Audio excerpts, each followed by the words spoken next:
नमस्कार। मैं डॉक्टर सतवीर सिंह, सहायक आचार्य हिंदी, राजकीय महाविद्यालय कोटपुतली। प्रिय विद्यार्थियों, ऑनलाइन शिक्षा के अंतर्गत आज हम बीए पाठ तृतीय हिंदी साहित्य प्रथम प्रश्न पत्र के अंतर्गत निर्धारित पाठ्यक्रम में निश्चित कवि सच्चिदानंद हीरानंद वात्स्यायन अज्ञे की 3 रचनाओं को शामिल किया गया है। इन 3 रचनाओं में एक कविता है बावरा अहेरी। बावरा अहेरी अज्ञे जी का काव्य संकलन है। उस काव्य संकलन की जो कविता है वो एक कविता है बावरा अहेरी। इस शीर्षक से कविता भी है और पूरा काव्य संकलन भी है। तो बावरा अहेरी जो कविता है उसके बारे में, उसका परिचय आज हम आपके सामने रखना चाहते हैं। किसी भी कवि उसकी कविता को समझने के लिए सबसे पहले कवि की पृष्ठभूमि, कवि के काव्य की विषय वस्तु और कवि के उस काल को हम समझ लें, पढ़ लें तो बहुत ज़रूरी हो जाता है। सच्चिदानंद हीरानंद वात्स्यायन अज्ञे का समय वो समय है, उनका जन्म 1911 से 1987 के बीच में रहा। 11 में जन्म हुआ और 1987 में उनका निधन हुआ।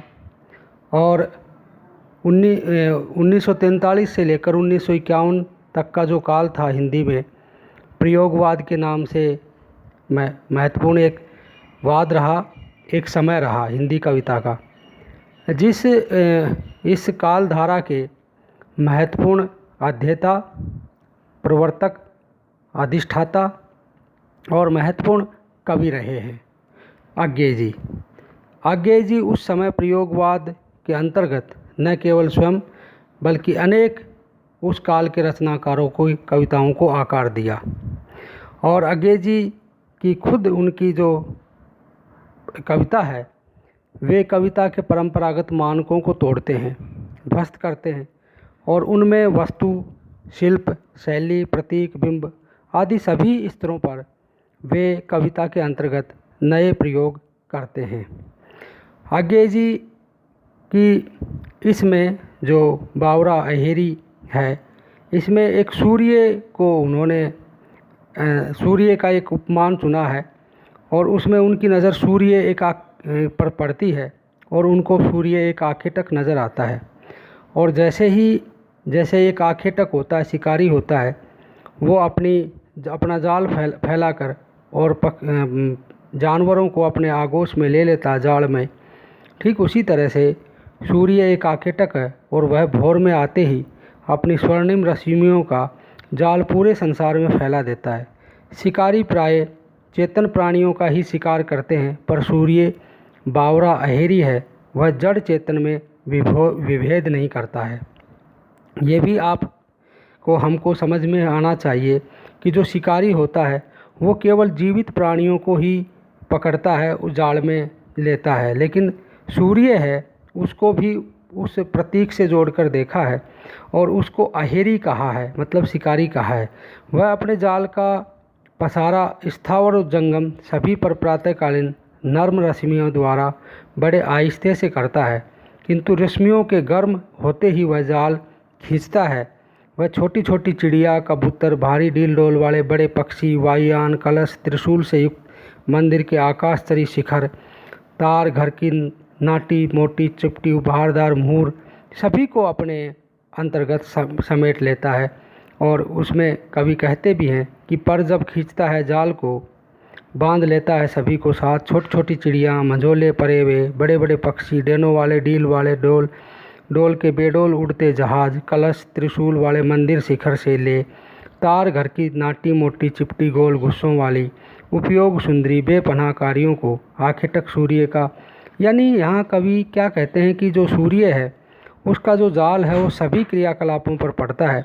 हमारे चरोचर जगत में गोधूली वेला की उड़ती हुई धूल, मोटर का धुआं, किसी पार्क के किनारे खिली कनक चंपा के अग्रभाग की आलोकित पतली सी पंखुड़ी का विन्यास और कचरे को जलाने वाली कारखाने की मशीनों से निकलता धुआं, ये सब आखेटक के जाल में है। परंतु कारखाने से निकलने वाला धूम इतना प्रचंड है मानो वह अकेले ही सूर्य की रश्मियों जाल को भेदने में समर्थ है।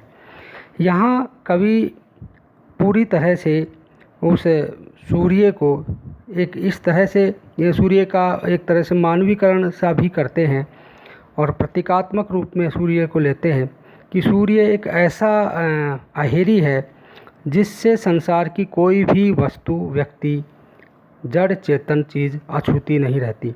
उसका जो विस्तृत जाल है उससे पूरी अखंड सृष्टि है, संसार है, उसको वो अपने अंदर समेट लेता है। इस शिकारी के लिए कुछ भी अवध नहीं है। अवध का मतलब कुछ भी ऐसा नहीं है कि जिसका वो वध नहीं कर सकते। वध का मतलब कोई ऐसा नहीं जो उससे छूता रहे। ऐसे दुर्घर्ष शिकारी के लिए भी कवि के पास एक चुनौती है।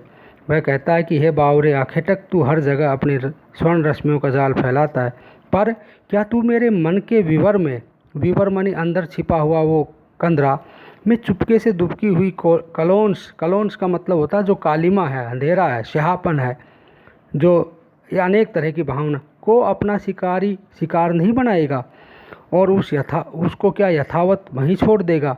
और यहाँ कवि उसको कहते हैं कि बावरा हेरी रे, कुछ भी अबद्ध नहीं, तुझे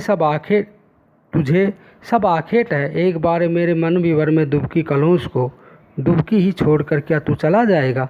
तो यहाँ कवि सूर्य को, जो जिसको वो अहेरी कहते हैं, उनको वो एक तरह से चुनौती देते हैं और वो कहते हैं कि क्या आप सब पूरे इस सृष्टि को, संसार को आलोकित कर देते हैं अपने प्रकाश से। क्या आप मेरे मन के भीतर का जो कालिमा है, मेरे मन के भीतर की जो अनेक तरह की भावनाएं हैं, क्या वे जो भावनाएं हैं उनका क्या आप उनमें जो कालिमा है, उनमें दुर्भावनाएं हैं, क्या आप उनको समेट पाएंगे? क्या उस चीज़ को दूर पाएंगे? और मेरे मन के भीतर क्या आप आलोकित मेरे मन को कर पाएंगे?